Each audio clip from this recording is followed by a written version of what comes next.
Ok, ben bonsoir à tous. Nous allons commencer cet épisode pour les collisions d'amas, les fusions de structures. On va voir comment peuvent se former ce genre de structures qu'on appelle la brosse à dents, comme vous le voyez. Alors, les grandes lignes de l'exposé, ce sera d'expliquer comment se forment ces structures radio. Donc, vous voyez une illustration à côté ici.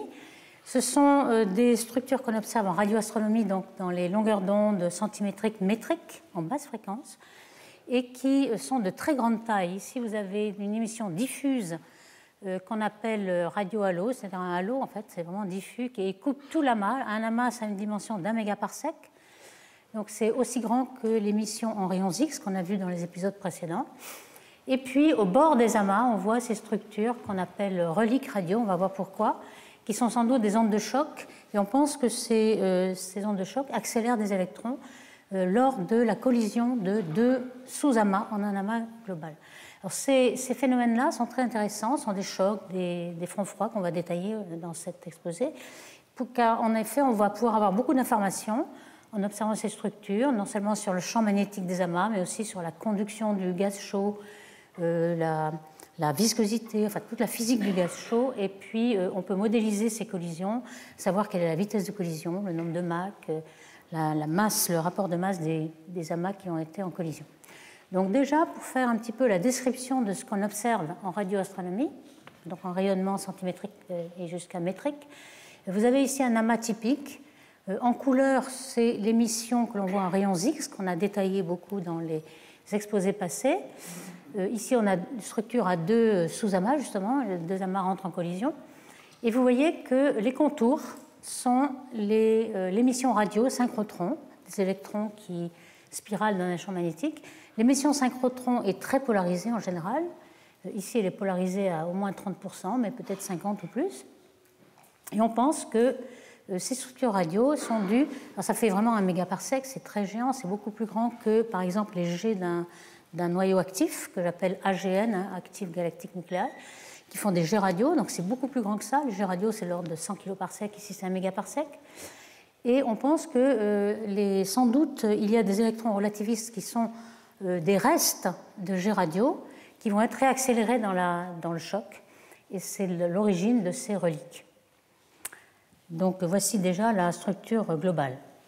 Alors on s'attend évidemment à ce qu'il y ait beaucoup de fusions d'amas de galaxies, puisqu'on vit dans un univers lambda CDM, le modèle standard de matière noire froide, qui est un modèle hiérarchique. Donc on l'a vu déjà pour les galaxies, on forme des petits halos au départ, qui sont instables gravitationnellement, puis qui ensuite fusionnent, des petits halos fusionnent en plus gros halos, ainsi de suite. Pour les amas, c'est pareil.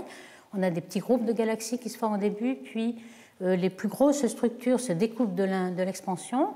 Les amas se forment à z égale 2, ils s'en forment encore aujourd'hui, de plus en plus gros. L'amas de Coma, par exemple, est fait de deux structures qui sont en fusion aujourd'hui. Donc on s'attend à toutes ces fusions. Les amas assemblent leur masse comme cela. Et voici une simulation numérique, par exemple, en 2001 de Ricker et Sarrazin, qui montrait, alors ici en couleur, il s'agit de la température. Donc vous voyez que le rouge, c'est la température la plus forte. On a un choc. Dans le choc, alors le choc, c'est quoi? C'est le choc d'un plasma thermique. Le plasma thermique, c'est le gaz chaud qui émet en rayons X et qui, on l'a vu, contient la plupart des baryons, la plupart des atomes donc ionisés ici, le plasma, parce que dans les amas riches, la plupart des baryons se retrouvent dans le gaz chaud et non pas dans les galaxies. Enfin, il y en a au moins 10 fois plus dans le gaz chaud que dans les galaxies. Donc ces deux gaz chauds dans les deux amas qui sont en collision vont rentrer en collision et vont avoir des chocs. C'est complètement contraire à ce qui se passe dans la matière noire, qui n'a aucun choc, aucune collision. Ici, on a des chocs parce qu'il s'agit d'un gaz chaud et qui, lorsqu'il y a un choc, la température augmente et est chauffée. Donc on voit ici un choc. Vous voyez les flèches, là, c'est la vitesse du gaz chaud. Et on voit bien qu'il y a une vitesse qui arrive ici, qui arrive ici. Donc on a aussi un front de vitesse. Donc on a vraiment un choc. On va le voir parce qu'il y a parfois des fonds froids qui sont différents des chocs. Donc ici, on s'attend à voir ce qu'on voit ici, c'est-à-dire en couleur le plasma thermique qui émet en rayons X, et puis au bord, on a les contours de l'émission radio. Alors quand je dis plasma thermique et non thermique, qu'est-ce que ça veut dire? Le plasma thermique, c'est le gaz chaud qui est en équilibre avec la température du viriel de l'amas. On a vu que c'était 100 millions de degrés, ou quelque chose qui va entre 2 kV ou 10 kV au plus. Mais vous voyez que le kiloélectronvolt, c'est bien plus petit que l'énergie de masse de l'électron, qui fait 0,5 mégaélectronvolts, c'est des MeV. Donc les électrons qui émettent ici ne sont pas relativistes. Ils sont juste à l'équilibre thermique, ils sont quand même énergétiques, mais ils ne sont pas relativistes. Le plasma qui émet en radio, lui, il est relativiste. On sait que ce sont des électrons qui ne sont pas à aucun équilibre thermique, mais qui sont accélérés par les noyaux actifs, les trous noirs supermassifs qui sont au centre des galaxies et qui émettent des jets radio, donc des électrons très relativistes. Donc c'est l'énergie complètement différente. Alors, les premiers halos radio qui ont été vus, et les reliques, c'était l'amas de Coma. Alors on revient toujours à l'amas de Coma. Pourquoi? Parce que c'est un des plus proches. Évidemment, il y a Virgo qui est encore plus proche, 18 mégaparsecs de nous. Mais Virgo est beaucoup moins massif et présente moins. On le verra dans la suite, on a quand même vu des choses dans Virgo, mais le plus massif qui est le plus proche, c'est Coma à 100 mégaparsecs de nous. Les autres dont on va parler dans cet exposé sont encore plus loin.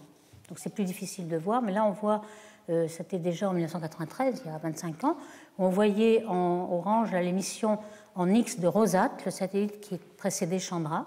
Et on voit qu'en effet, il y a deux parties, deux sous-groupes dans Coma qui sont en train de fusionner.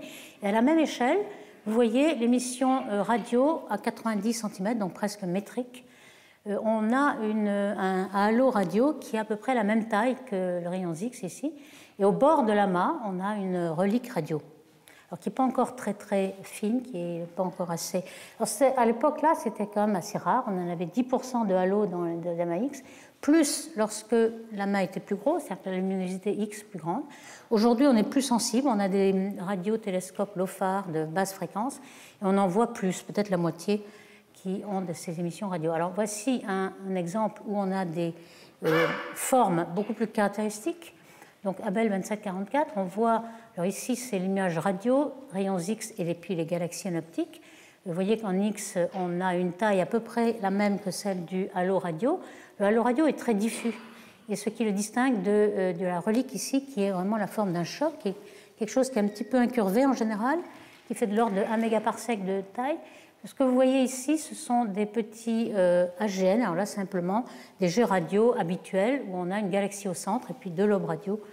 C'est peut-être d'avant-plan ou d'appoint ou appartenant au lama, mais ce qui est intéressant, ce sont les longues structures qui font une bonne partie du rayon de l'amas et les galaxies qui ne sont pas très remarquables, mais il faut avoir le redshift des galaxies pour savoir où sont celles qui appartiennent à l'amas. Donc vous voyez un petit peu Alors, il y a évidemment des chocs qui sont encore plus spectaculaires, comme celui-ci qui est appelé le saucisson, ou sausage en anglais.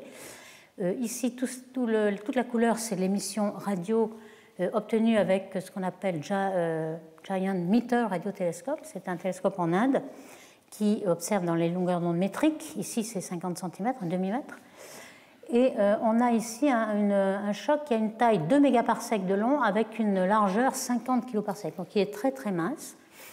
Et on peut en déduire en faisant une simulation, on va le voir dans les slides suivantes, la vitesse de la collision des deux sous-amas, qui est plutôt Mach 3. Alors Mach 3, ça veut dire elle est supersonique par rapport à la vitesse du son dans le plasma chaud.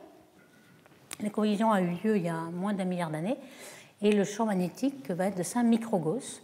On va voir que c'est relativement fort par rapport même au milieu interstellaire où on a plutôt du champ de l'ordre de microgauss. Et le rapport du masse entre les deux amas sera plutôt d'un facteur 2. Alors quand on regarde de près à plusieurs longueurs d'onde, cette émission synchrotron qu'on observe donc en radio, elle est en général à une loi de puissance. Une loi de puissance avec une pente de moins alpha, donc ça veut dire que les plus hautes fréquences ont moins d'émissions qu'à basse fréquence, donc on a intérêt à aller à basse fréquence pour être plus sensible. Et puis le alpha ici, qu'on prend positif, mais enfin il faut bien savoir que c'était moins alpha, il est plus fort, donc le plus pentu, lorsque c'est très bleu ici, et vert cru, c'est les pentes plus faibles. Alors ça c'est très intéressant parce que ça veut dire que lorsque la population d'électrons vieillit, les électrons les plus énergiques perdent de l'énergie, et l'émission va avoir une pente plus forte. Donc ça veut dire que le choc, il est jeune dans la partie convexe ici.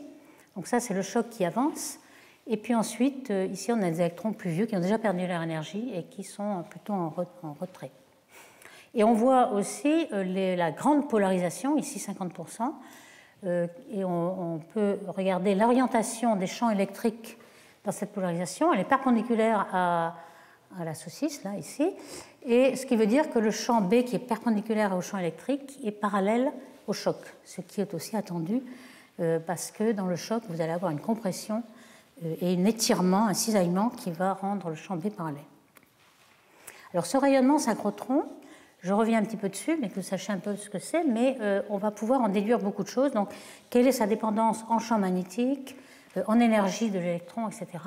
Alors ce rayonnement donc, des particules chargées qui spiralent dans un champ magnétique, vous voyez là, il est connu depuis longtemps, enfin du moins, quand on remonte un peu le temps, il a été décrit la première fois en 1912, et surtout, il a été beaucoup étudié après 1945, car on a commencé à avoir des accélérateurs, et ce nom cyclotron-synchrotron, c'était justement le nom des accélérateurs dans lesquels on accélérait les particules qui émettaient ce rayonnement. Alors on appelle cyclotron lorsque les électrons et les particules ne sont pas relativistes, et puis synchrotron, c'est lorsqu'on a des électrons relativistes. On va voir que c'est très différent. Dans les deux cas, la puissance émise est proportionnelle au carré du champ magnétique, et comme vous le savez, la force qui s'exerce sur une charge E, mettons un électron, avec une vitesse v, c'est le produit vectoriel de la vitesse v et du champ B. Je n'ai pas mis le produit vectoriel. Ça veut dire que la force est perpendiculaire à la vitesse, il n'y a pas de travail, donc le champ B ne fait que faire tourner l'électron, mais ne lui donne pas de l'énergie. Donc pour accélérer dans ces cyclotrons, lorsqu'on voulait accélérer les particules, il fallait qu'il y ait un champ électrique. Et donc on prenait un champ magnétique pour refaire venir la particule dans le champ électrique et l'accélérer à chaque tour. Alors quelle est la vitesse angulaire, la période de rotation, si on sait que oméga et la période de rotation t sont inverses, vous voyez qu'on peut éliminer v ici, avoir oméga, qui est juste égal à EB sur M, donc c'est facile à voir. Donc ça, c'est la fréquence de l'armor, la fréquence du cycle. On tourne ici, ça fait un cycle. Et on peut savoir que pour un Gauss, par exemple, ça vous donne une fréquence qui va rayonner à chaque tour. Donc on a 2,8 MHz. Et le rayon de gyration, évidemment, V égale oméga R, donc vous avez V sur oméga. Donc le rayon, en fait, plus la particule va avoir de l'énergie, c'est-à-dire la vitesse va augmenter dans son accélération, plus le rayon va être grand. Ce qui fait que lorsqu'on a voulu accélérer un peu plus les particules, et je pense que j'ai une petite illustration ici des accélérateurs. Vous savez que le plus grand accélérateur aujourd'hui, c'est au CERN, le LHC, qui fait 27 km. Au début, on avait des petits cyclotrons. Maintenant, on a le plus grand 27 km. Donc si je reviens à ceci, il faut synchroniser les particules. Si on lui donne plus d'énergie et le rayon va être de plus en plus grand, on ne va pas pouvoir suivre les particules dans leur cycle. Donc on va les synchroniser. C'est d'où vient ce nom de synchrotron, c'est qu'on synchronise les particules pour qu'elles aient toujours le même rayon lorsqu'on augmente leur énergie. Donc lorsqu'on a une énergie d'électrons relativiste, cette fois-ci on a le facteur gamma de Lorentz qui est 1 sur racine de 1 moins V2 sur C2. Donc l'énergie totale, c'est beaucoup plus que l'énergie de masse mc2 lorsque l'électron est relativiste, et on a ce fameux rapport gamma. Et donc on peut montrer que oméga va être égal à EB sur gamma m. Alors là, vous allez me dire, si vraiment on va avoir une fréquence de rayonnement qui est la fréquence de rotation, ça va être de plus en plus petit. Et en fait, non. Alors pourquoi ? Alors déjà, dans ce transparent, je voulais comparer un petit peu les accélérateurs que l'on peut faire sur Terre avec ceux qu'on a dans l'espace. Ils sont vraiment beaucoup plus géants par rapport à ce qu'on peut faire. Mais pour vous donner des ordres de grandeur, ici on a un amas de galaxies dont on va parler, donc en X le bleu, la l'émission bleue, et un G radio, qui est celui de Cygnus A, qui est très spectaculaire. On a un G et puis les lobes radio. Et on peut calculer quel est le rayon de gyration des particules. C'est de l'ordre de 60 000 km, ce qui paraît beaucoup plus grand, mais quand même, quand on parle en parsec, puisque on sait que l'amas fait 1 mégaparsec, c'est du nanoparsec, c'est-à-dire 10-9 parsec. Vous voyez que c'est microscopique par rapport à la taille de l'amas. On va voir dans la suite que ce petit rayon de gyration, justement, empêche les électrons de donner leur énergie par conduction. Et on a un phénomène, on va le voir, très utile. Il y a aussi des accélérateurs de niveau stellaire. On a une supernovae, la supernovae qui a explosé en l'an 1000 dans la nébuleuse du Crabe. Et ici, on voit en rayons X en bleu, l'émission en optique en rouge et en X. Et on voit qu'en effet, il y a des électrons qui tournent autour d'un champ magnétique. Donc, pourquoi les électrons, lorsqu'ils sont relativistes, émettent de plus en plus à une énergie de plus en plus haute? Alors, tout cela vient de l'effet de beaming, qu'on appelle, c'est-à-dire l'émission d'un électron relativiste n'est plus du tout isotrope, comme on pouvait l'avoir avant, par exemple V très faible devant C, une émission cyclotron, un électron non relativiste. Il émet un petit peu dans toutes les directions, c'est un peu isotrope par rapport à son référentiel au repos. Ce qui est aussi la même chose ici, si on était dans le référentiel au repos, mais là, il faut distinguer le référentiel au repos de l'électron et puis celui de l'observateur. L'observateur, ce qu'il voit, c'est ça. Et pourquoi? Simplement parce que la vitesse à laquelle se propage le rayonnement, C, c'est le même ordre de grandeur que la vitesse de l'électron, qui est C aussi, puisque l'électron est le tour relativiste. D'où on a cet effet géométrique où toute émission est émise dans un petit cône d'angle θ très petit, puisqu'il est en 1 sur gamma. Gamma peut être 10 puissance 4 dans les situations que l'on va regarder dans les amas de galaxies. Donc vous voyez que θ est très très petit, encore plus petit que ce qui est dans ce dessin-là.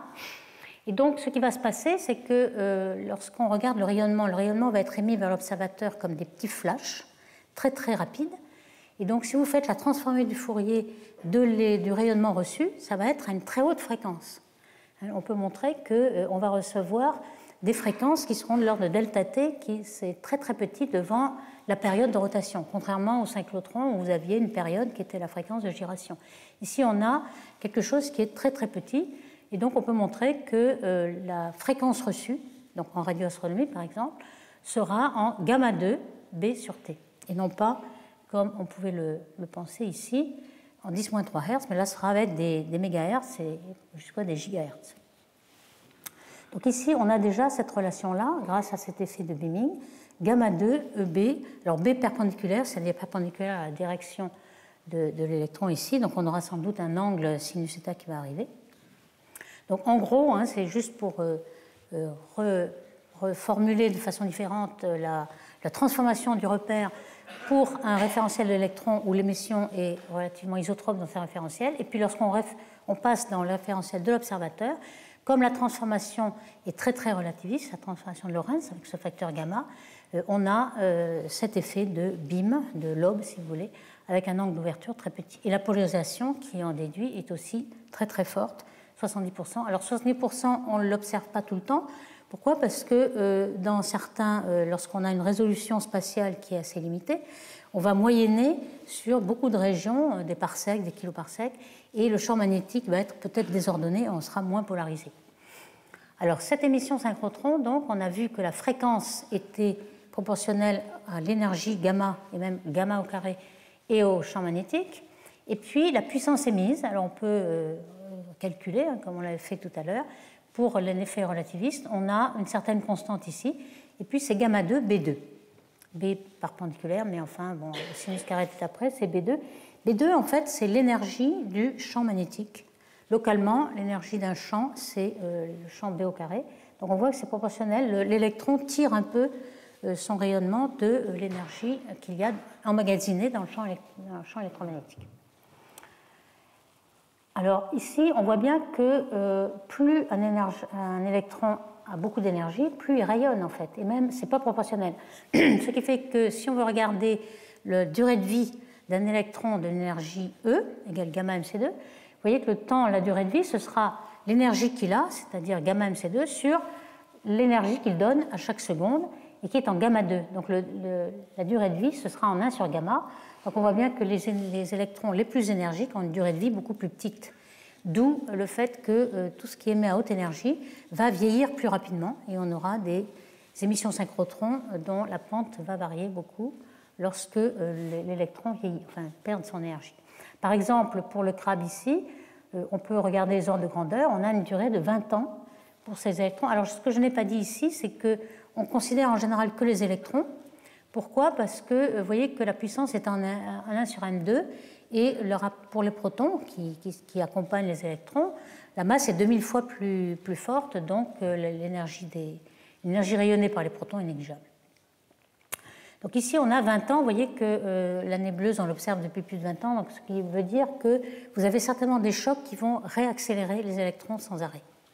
Ce qui va être le cas aussi pour les amas. Alors pour les amas de galaxies, on a des durées de vie. Si on a des électrons qui émettent en radioastronomie, donc 3 GHz, ça fait à peu près 10 cm de longueur d'onde.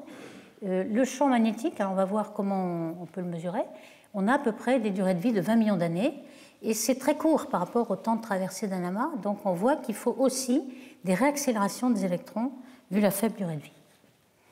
Alors l'énergie aussi des électrons requise, on voit que pour rayonner, il nous faut connaître B, puisque la fréquence c'est proportionnel à B. Alors comment on va mesurer le champ magnétique? Il y a au moins 3 méthodes. On peut supposer qu'il y a une équipartition entre l'énergie du champ magnétique, qui est en B2, l'énergie des particules, parce qu'elles s'échangent en fait. Les particules donnent de l'énergie au champ et réciproquement. Donc on peut penser qu'à l'équilibre, il y aura équipartition. C'est un ordre de grandeur, ce n'est pas forcément le bon. On a aussi la rotation Faraday. Qu'est-ce que c'est que la rotation Faraday? C'est le plan de polarisation. On a vu que l'émission synchrotron était polarisée. Donc le plan de polarisation va tourner et ce qu'on appelle rotation measure en anglais, mais donc l'angle de rotation, va être proportionnel au champ B, à la longueur d'onde du rayonnement au carré, et puis à la colonne densité, NE sur la ligne de visée, du nombre d'électrons, la densité d'électrons. Donc c'est la colonne densité d'électrons. Alors le fait que ce soit lambda 2 est très intéressant parce que ça permet, on va regarder le rayonnement et la polarisation à plusieurs longueurs d'onde, et on verra qu'à chaque longueur d'onde, elle a tourné un certain angle, parce qu'on ne connaît pas l'orientation initiale, mais là, avec plusieurs lambdas, on va savoir de combien on tourne, et avec des lambdas assez proches, pour qu'on n'ait pas tourné de 2π et qu'on ne sache pas exactement de combien on a tourné. Donc là, on voit bien la rotation du plan et on peut mesurer le champ B. On va voir aussi qu'on peut le mesurer avec la mission inverse Compton qu'on va décrire tout à l'heure. Donc finalement, quand on a ce champ B qui vaut de l'ordre de 5 microgauss en moyenne, ça peut être 10 microgauss, eh bien, on peut avoir l'énergie de l'électron nécessaire pour émettre un photon radio à 1,4 GHz, qui est la raie à 21 cm, 10 puissance 4, il faut. Et si on veut, on peut aussi, pour la fin de l'énergie, enfin la queue de la distribution des électrons, s'ils sont assez énergiques pour avoir gamma 10 puissance 8, ce qui est assez énorme, on peut avoir des rayonnements X. Alors, quand on a un spectre d'un électron et la distribution en énergie d'électrons qui est une loi de puissance, on va voir qu'en effet ça va être le cas.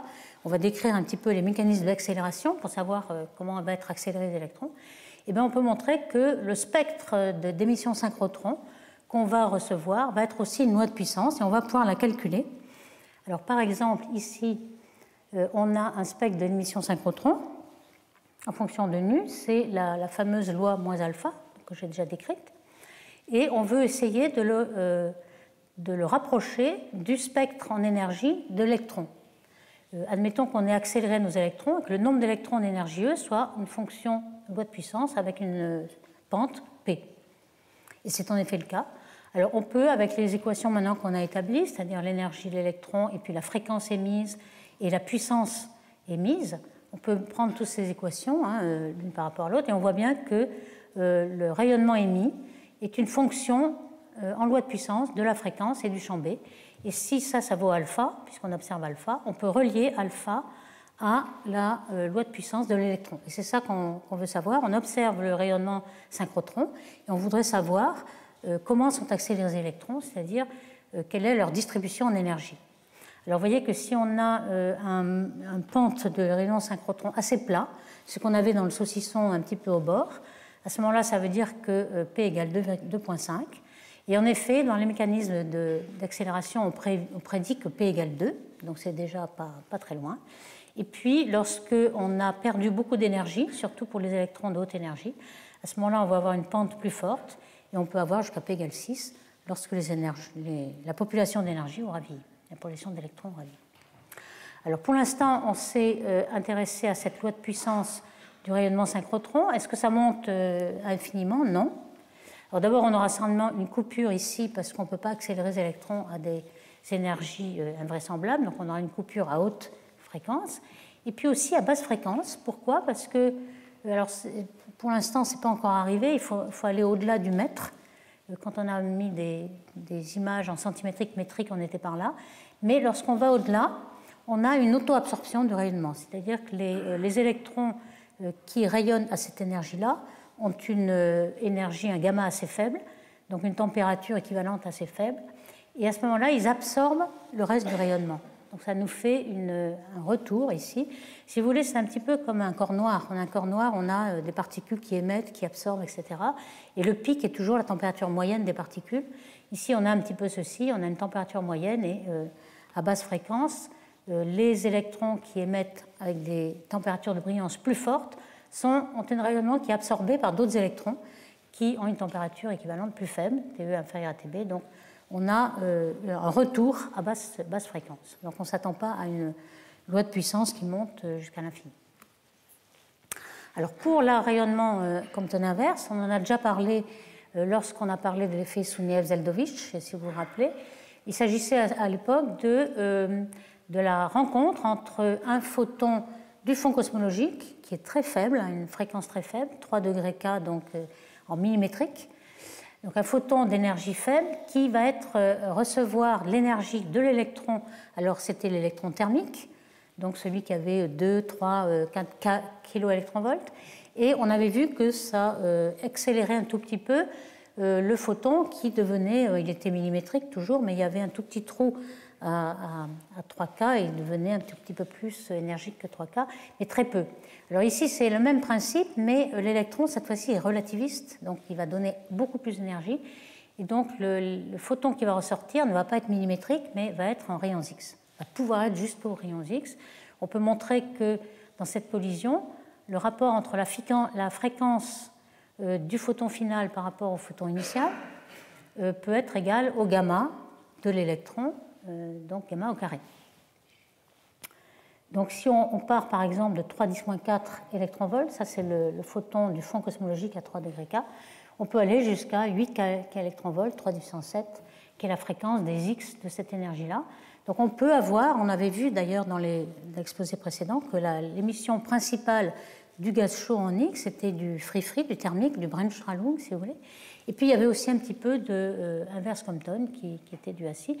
Alors on a évidemment une fréquence maximum, puisque les électrons ne sont pas une énergie énorme, il ne va pas jusqu'à l'infini, on a une coupure, et puis on a ce genre de spectre. Donc cette énergie inverse Compton, on peut montrer que la puissance, elle est aussi égale, alors évidemment la section efficace sigma t Thomson, qui est la probabilité de collision entre le photon et l'électron, et puis elle est aussi proportionnelle à gamma 2, gamma étant l'énergie de l'électron, et puis l'énergie du photon du fond cosmologique, qui est partout. On baigne dans ce photon, dans ce vestige du Big Bang.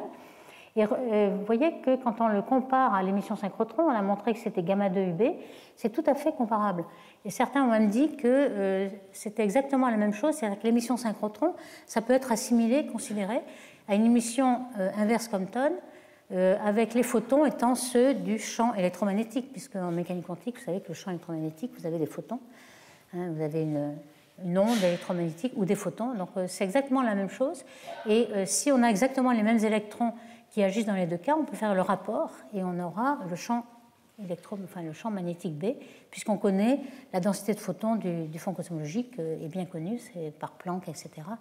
Donc on peut aussi avoir le champ magnétique comme ça. Par exemple, ici vous avez en radio donc l'émission synchrotron de ces mêmes électrons et certains émettent en rayons X dans l'émission inverse Compton. Alors le champ B peut être aussi, on l'a vu, mesuré par cette mesure de rotation, la rotation Faraday. Ici vous avez un très bel exemple d'un jet radio émis par la galaxie centrale de l'amas de Hydra A. Et en rouge-orange, vous avez toutes les rotations positives. En bleu, vous avez les rotations négatives. Et ça se distingue vraiment entre les deux G. Ça veut dire que le champ B a changé de signe d'un côté à l'autre du G. Ça vous donne déjà une importance. Et puis on voit comment il varie. Il est assez cohérent, sauf peut-être ici où il y a des accidents. Il est assez cohérent au long du G qui fait quand même 100 ou 200 kg par sec. Alors cette origine du champ B, elle est multiple. On ne sait pas exactement à quoi elle est due, mais ça en doute dans le choc, on va pouvoir amplifier le champ B. On sait que dans les objets très compacts, le champ est amplifié parce que lorsque le champ B est piégé dans la matière ionisée dans le plasma, le flux B est conservé, donc on a BS conservé, donc à chaque fois qu'on comprime pour former par exemple des étoiles, des trous noirs, etc., on va avoir des champs énormes, on va avoir une petite idée des champs qu'on peut avoir. Et puis, on peut aussi, par fusion d'amas, amplifier. Alors voici un petit peu les ordres de grandeur de champs pour vous donner une idée. Ce qu'il y a dans le milieu interstellaire, c'est à peu près un micro-Gauss. Le Gauss, c'est 10-4 Tesla. Dans les centres des amas, on a à peu près 5 à 10 micro-Gauss, donc c'est déjà plus fort que le champ dans le milieu interstellaire. Et puis, la nébuleuse du crabe, pas exactement l'étoile à neutrons qui est beaucoup plus grande. Ici, on voit l'étoile à neutrons, c'est les plus forts champs possibles. Mais dans la nébuleuse, on a quelque chose qui est 10-3 Gauss. Le champ terrestre, ce qu'on a dans cette pièce, c'est 0,3. Autour des trous noirs, mais dans les régions de rais large, c'est-à-dire dans les 10 accrétions, on a 10 Gauss, mais évidemment près de l'horizon, on aura beaucoup plus. Dans les taches solaires, on a bien plus aussi. Ce qu'on sait faire en labo, mais au grand maximum, c'est 10 puissance 6, et on voit bien que les étoiles à neutrons, les objets très condensés, font beaucoup plus que ce qu'on peut faire en laboratoire.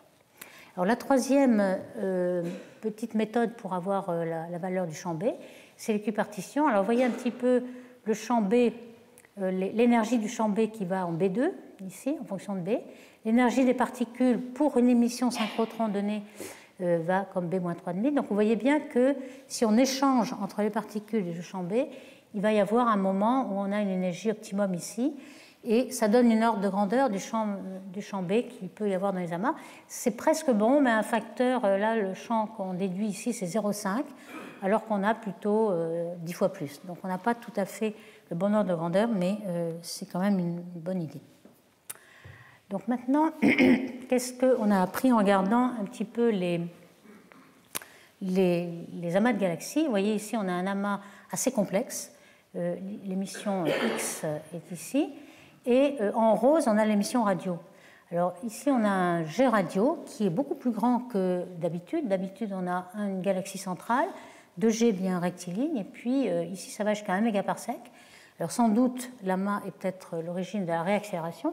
Vous avez des petits AGN là qui sont normaux, et puis vous avez ce choc qui a une drôle de forme, certainement parce que vous avez à l'intérieur un G radio. Ici, on a une galaxie qui émet des G, et on pense qu'en effet, à chaque fois, on a cette observation, que dans le choc, il y a aussi un noyau actif qui injecte des électrons relativistes dans le choc. En fait, lorsque vous avez des collisions d'amas, vous devriez peut-être avoir des chocs à chaque fois, mais vous n'avez pas de relique radio à chaque fois. Pourquoi? Parce que vous n'avez peut-être pas assez de noyaux actifs qui injectent des électrons relativistes. Ces électrons relativistes qui ne sont pas du tout à l'équilibre thermique et qui sont nécessaires pour faire l'émission synchrotron dans les chocs. Ici, vous avez aussi en bleu l'émission X. Vous voyez qu'au bord, on a un choc qui n'est pas régulier cette fois-ci, mais on comprend pourquoi quand on fait un zoom sur cette émission radio en rose, on voit qu'il s'agit aussi d'un G à partir d'une galaxie qui a été même tordu, parce que normalement le G est tout à fait droit, mais il a été tordu parce que la galaxie se déplace dans le gaz chaud qui fait le rôle d'un vent. Donc en général, on a des G qui sont incurvés, et donc ça, certainement, c'est ce G-là qui injecte les électrons relativistes dans le choc qui permet de regarder cette émission de relique radio. Ici, vous en avez un exemple de chaque côté. Ça, c'est un peu plus complexe. En général, dans le choc, on en a d'un côté et puis peut-être dans l'autre si on a un retour. Mais la durée de vie de ce choc est assez faible, 100 millions d'années peut-être, 200 millions d'années, pas plus. Et donc, le temps de la fusion du choc, c'est plutôt le milliard d'années. Donc, on ne s'attend pas à en trouver deux, aussi brillants de chaque côté. Pourquoi? Alors, sans doute, il y a peut-être deux collisions ici. Alors, pourquoi ça a cette forme aussi bizarre? C'est certainement parce qu'il y a un G radio ici. Donc, le scénario dans ce cas-là était de penser qu'un des chocs a été dû à une collision et dans l'autre, une deuxième collision. Donc, on ne s'attend pas à trouver des chocs de chaque côté, sauf s'il y a plusieurs collisions. Et ici, cette forme-là est certainement due à un G radio. Alors, la fameuse brosse à dents, là, elle est vraiment un peu curieuse, celle-ci, parce qu'on s'attend à trouver des chocs un peu incurvés, or le choc est très droit. Et en plus, il va beaucoup plus loin que les rayons X, qui sont les deux amas qui rentrent en collision ici, qui sont matérialisés par les rayons X. Il semble que le choc aille beaucoup plus loin. Alors pourquoi? Ici, on voit la même chose que pour le saucisson. On voit en couleur l'index alpha de l'émission synchrotron, et on voit bien que l'index en bleu ici est égal à 2,5, donc très pentu, et le vert le plus plat, c'est les électrons les plus jeunes. Donc on a donc, du côté convexe, donc le choc est en train de se propager ici, et les électrons les plus vieux sont en arrière. Alors, on peut essayer de savoir, avec le mécanisme qu'on va décrire tout à l'heure, diffusion de choc, accélération, c'est-à-dire on va voir comment les électrons dans le choc peuvent être accélérés, et on prévoit que la vitesse du choc était de 2,8 en Mach, ce qui n'est pas tout à fait le même nombre de Mach que l'on trouve si on regarde la température du choc en rayons X, donc il y a peut-être encore des petits problèmes. Et pourquoi le choc est si droit? Donc il a fallu supposer qu'il y a eu 3 amas. Il y en a un qui est assez petit, donc il n'y a pas autant de rayons X, c'est pour ça qu'on ne voit pas le rayon X autour de cet amas-là.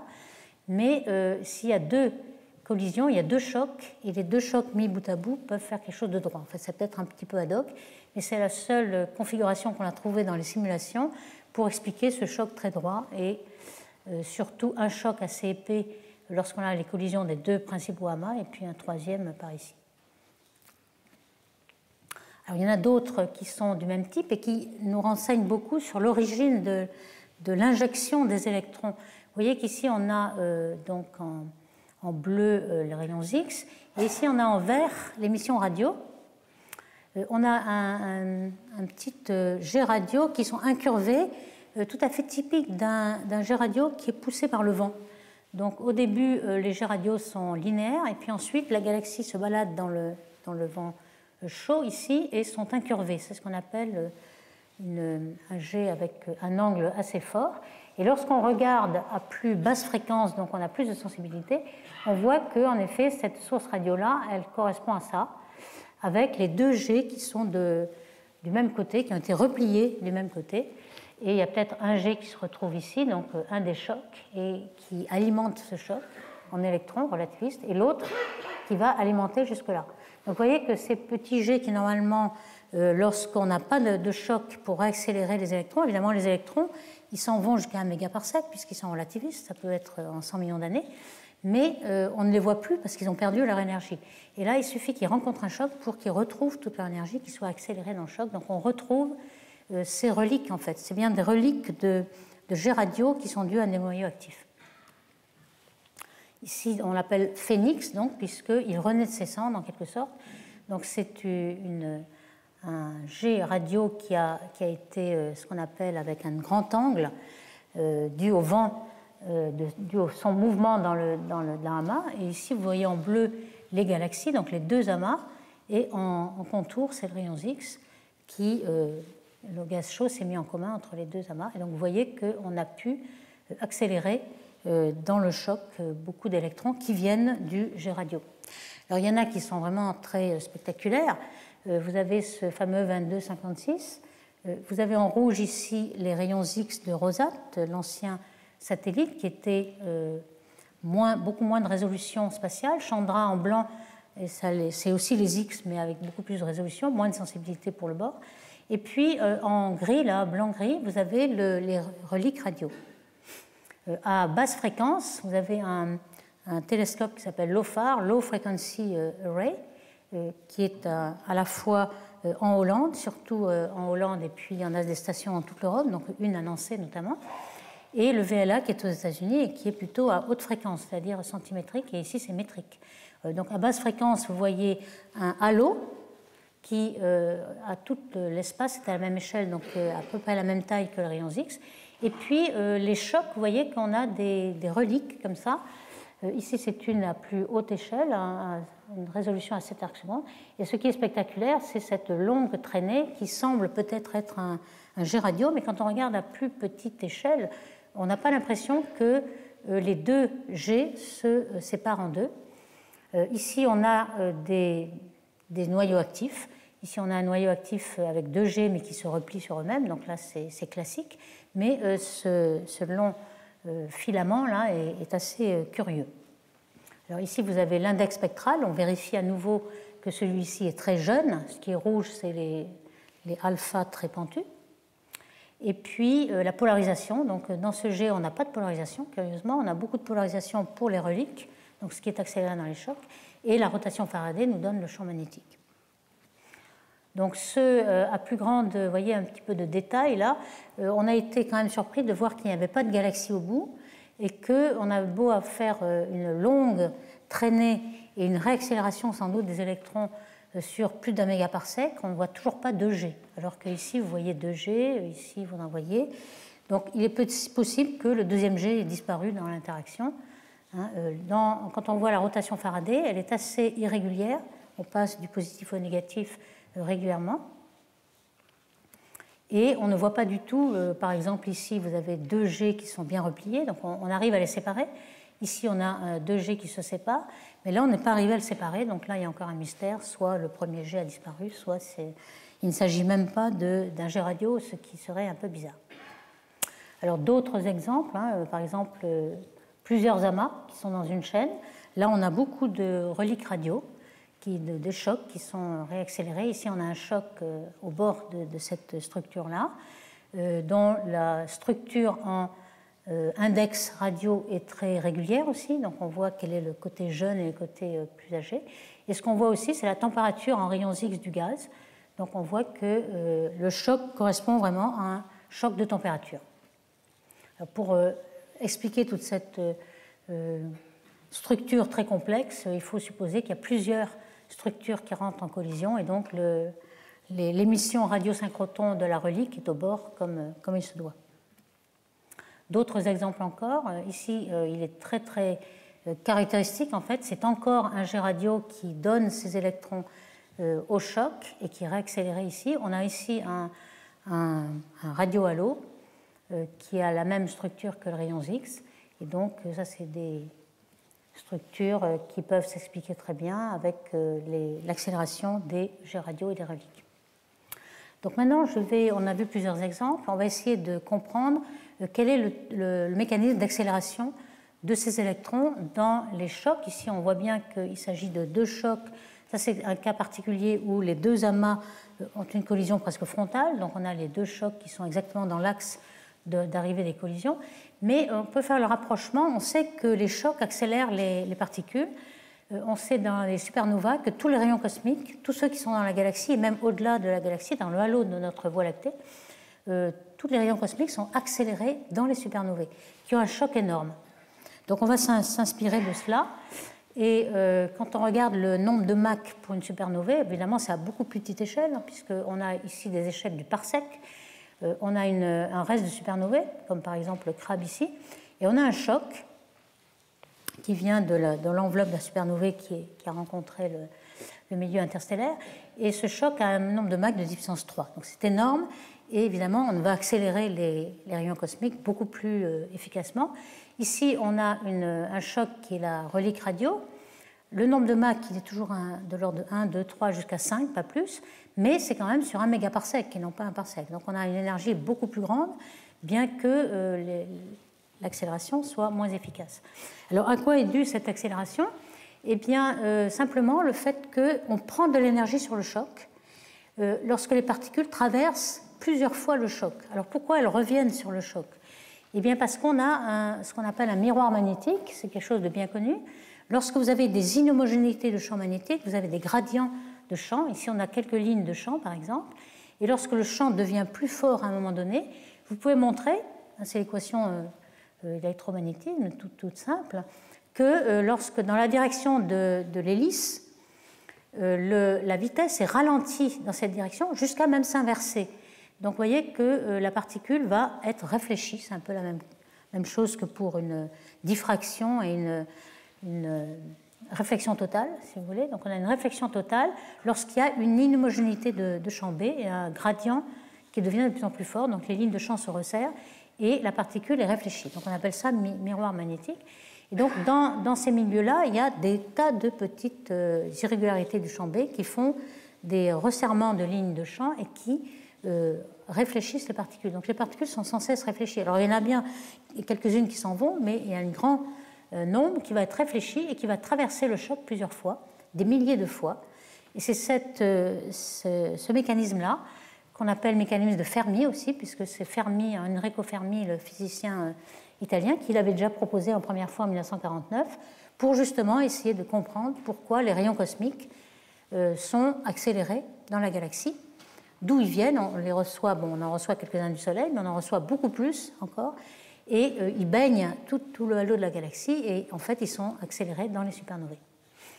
Donc Fermi avait montré qu'il y avait deux systèmes, un où à chaque traversée du choc on gagne la différence de vitesse. Alors ici on a un choc qui est schématiquement représenté, on a un saut de densité dans ce choc qui est de l'ordre de 4 au maximum, avec par conservation de la masse une vitesse qui est 4 fois moins grande, puisqu'il y a 4 fois plus de densité ici, et puis la température qui, elle, peut monter, lorsqu'on a passé le choc, on a chauffé les particules, elle peut monter et jusqu'à des valeurs qui peuvent être le nombre de Mach au carré. Donc c'est une façon de mesurer le nombre de Mach. On regarde par exemple en rayons X dans un amas, autour d'un choc. On connaît la température des rayons X en regardant la fréquence, le spectre émis. Et donc, on a le nombre de Mach ici. Et donc, cette différence de vitesse, à chaque fois, la particule va absorber, disons, cette énergie qu'elle a de façon frontale. On peut la voir à l'ordre 1, c'est l'ordre Fermi 1. Ici, on n'a pas un choc, mais des tas de petits chocs, des tas de petits nuages magnétisés. À ce moment-là, c'est beaucoup plus aléatoire. Et on peut montrer que c'est de l'ordre 2. Donc l'état de Fermi 2. On l'appelle aussi ce mécanisme DSA, donc Diffuse Shock Acceleration. Alors ici, c'est représenter un petit peu ce mécanisme avec un choc, donc une matière qui arrive avec une grande vitesse, qui est arrêtée par ce choc à une vitesse U2. On voit bien que la masse va s'accumuler ici, il y aura une densité qui au plus va être un facteur 4 en aval. Et puis si on regarde, il y a des inhomogénéités de B, et tous ces petits champs B vont être un miroir magnétique. On va avoir des particules. Alors la particule qui est au repos dans ce milieu-là va voir arriver le choc avec U2-U1. Si elle est au repos ici, elle va regarder le choc avec U2-U1 à chaque fois en pleine de face. Et c'est là qu'on gagne, on prend de l'énergie au choc. Et c'est le choc qui accélère les particules. Alors on peut prédire que les électrons vont avoir ce spectre d'énergie, c'est-à-dire en E-2, par ce mécanisme-là. La loi de puissance, E-2, on a vu qu'on avait presque ça. On commençait déjà à perdre de l'énergie pour les hautes énergies des électrons, donc on arrivait à 2,5 au plus. Alors il y a quand même un problème pour ce mécanisme, c'est que les protons aussi devraient être accélérés dans les chocs. On a vu que leur énergie, l'émission synchrotron était négligeable, mais il y a quand même une interaction de ces protons non thermiques, qui sont accélérés de façon relativiste, avec le gaz thermique de rayons chauds X ici, et ça devrait donner des rayons gamma. Donc ça a été calculé par Vaca et Bruggen par exemple, et ils ont remarqué qu'on aurait dû détecter ces rayons gamma, par exemple le satellite Fermi, qui est bien nommé ici, qui détecte les rayons gamma, et ils ont calculé les rayons gamma qu'on devait recevoir. Alors vous voyez, je ne sais pas si on voit bien, mais il y a des limites supérieures en gris là, qui sont celles qu'on a observées. Donc on a observé beaucoup moins de rayons gamma que cela. On n'a rien détecté en fait, donc on n'a que des limites supérieures.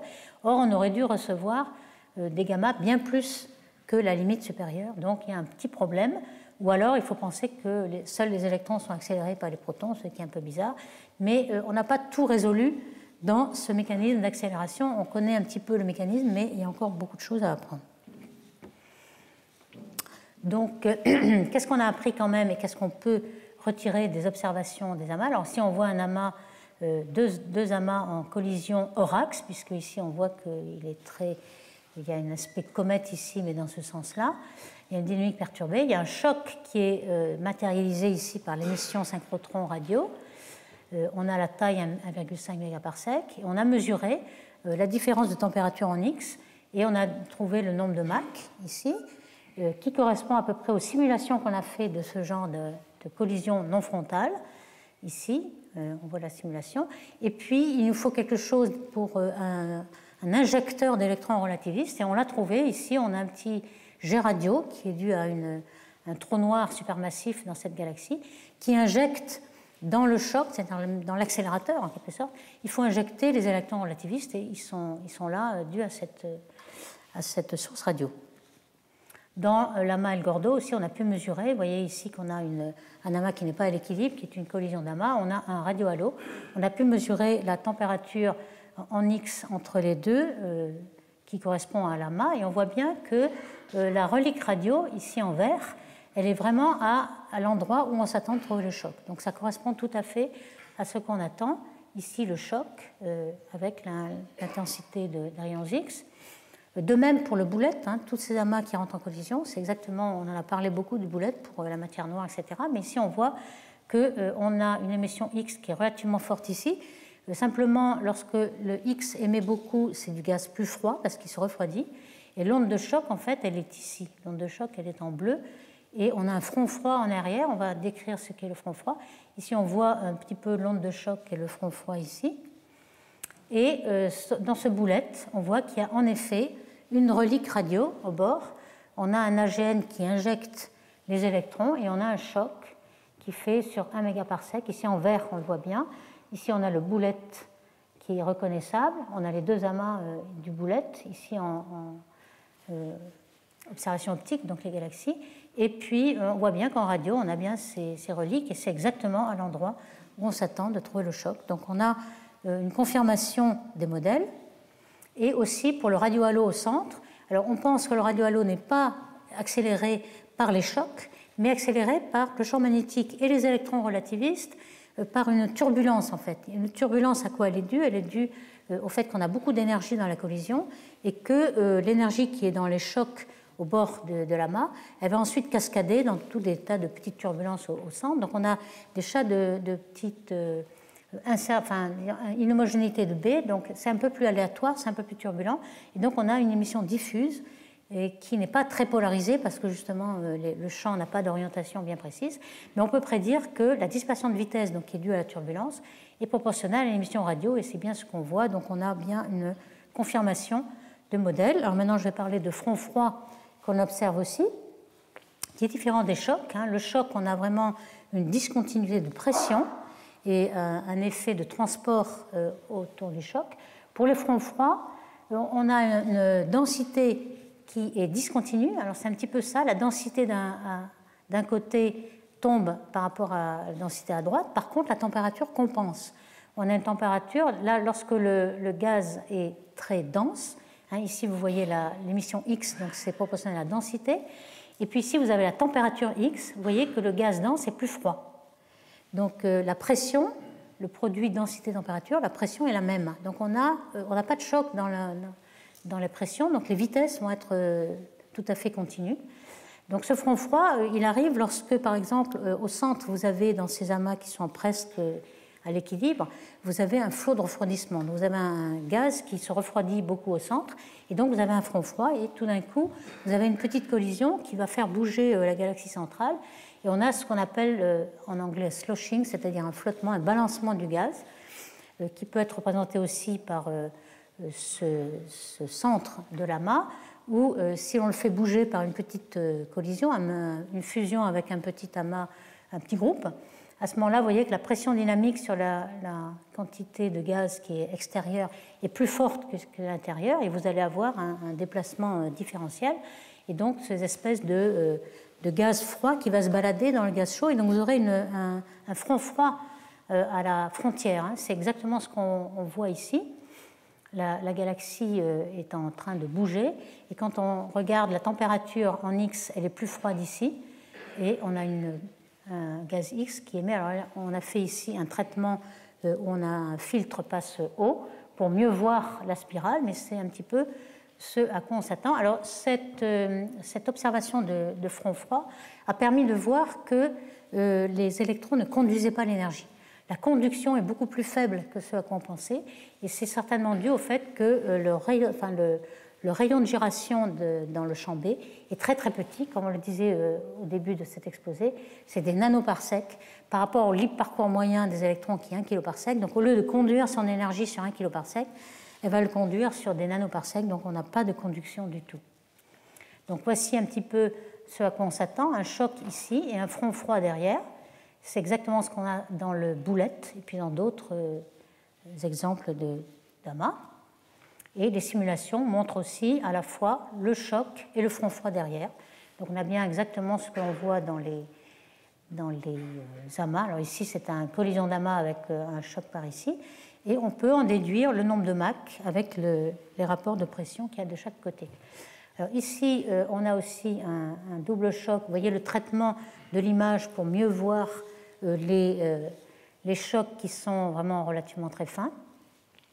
Et ce qu'on voit sur les fronts froids, alors voilà, justement dans Virgo, j'en ai pas parlé beaucoup, puisqu'il n'y a pas vraiment de grands chocs, mais il y a un front froid ici, qui est spectaculaire dans rayons X, et on voit en effet que la température et l'abondance, on va le voir ici, la température en rayons X, on a vraiment une discontinuité dans ce front froid, et aussi une abondance, c'est-à-dire que les gaz ne se sont pas mélangés. On a le gaz froid qui a beaucoup plus de fer. Le fer, il vient des supernovae des galaxies au centre, donc il est plus fort au centre, et on voit que le mélange ne se fait pas. Alors si le mélange ne se fait pas, c'est qu'il n'y a pas assez d'instabilité à la discontinuité entre le front froid et le front chaud. Vous voyez que si on n'avait pas de viscosité du tout, on aurait ces instabilités de Rayleigh-Taylor, là. Ça, c'est une simulation sans viscosité et sans champ B. Par contre, si on met la viscosité qu'il faut, on va pouvoir éliminer complètement ces instabilités. Donc le fait d'observer ces fronts froids de ce type-là nous permet de déduire quelle est la physique du gaz derrière, sa viscosité, le champ B, etc. Alors voici des simulations, vous voyez, avec beaucoup d'instabilité ou sans, selon la viscosité que l'on met. Et on s'aperçoit que le champ B, alors ici on a des lignes de champ, sont très étirées lorsqu'il y a un choc ou un front froid. Et donc on augmente le champ B dans ces discontinuités. Et c'est ce qu'on observe aussi par la rotation de Faraday, par exemple. Alors, les simulations sont très spectaculaires. On voit cette espèce de vague qui est comme un tsunami qui représente le front froid, hein, dans ce flottement et ce balancement lorsque la galaxie centrale bouge. Et c'est ce qu'on voit, en effet, quand on regarde des observations. Alors ici, vous avez l'observation de Perseus, qui est un amas bien connu, où on a un AGN au centre qui fait des cavités. On a deux cavités, on en a parlé lorsqu'on a parlé de flot de refroidissement. Et puis, quand on regarde les rayons X à grande échelle, on voit cette structure spirale. Sans doute, l'amas de Persée n'est pas complètement à l'équilibre. Il a reçu la collision d'un petit groupe, un petit amas. Et donc, on a ce front froid qui se balade dans le front chaud. Ici, l'amas du Centaure, on le voit bien, il y a une belle spirale. Quand on regarde le filtre passe haut, on voit bien cette spirale-là, et ça ressemble tout à fait à ce qui est prévu. Hein, si je mets ici, là, on voit bien que c'est exactement ce qui se produit. Donc, en conclusion, on commence à comprendre bien ce qui se passe, on commence à comprendre un petit peu le mécanisme d'accélération. On a des reliques radio de ce type-là, très, très spectaculaires, très grandes, de 1 ou 2 mégaparsecs, qui nous renseignent sur l'énergie des électrons, le champ magnétique. Les radiohalos qui sont au centre nous renseignent sur la turbulence au centre due à la collision des amas. Et ces chocs et fronts froids qu'on observe régulièrement maintenant dans les amas permettent de mesurer tout le champ magnétique, la physique du gaz, les conductions, les instabilités. Et ces émissions-là nous permettent aussi de comprendre un petit peu l'énergie des photons et des électrons. Donc je vous remercie.